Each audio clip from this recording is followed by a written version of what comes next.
इस साल ने मुझे बदल दिया। इसने मुझे यकीन दिलाया कि कुछ चीज़ें होकर रहती हैं, चाहे वो कितनी ही बुरी क्यों ना हो।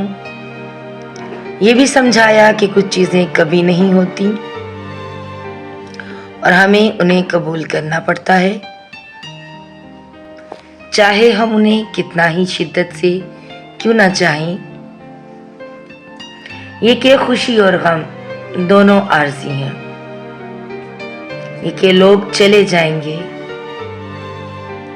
चाहे हम उन्हें कितना ही मजबूती से क्यों ना थामे रखें, और कुछ लोग रहेंगे, चाहे हालात कितने ही ढीले क्यों ना हो।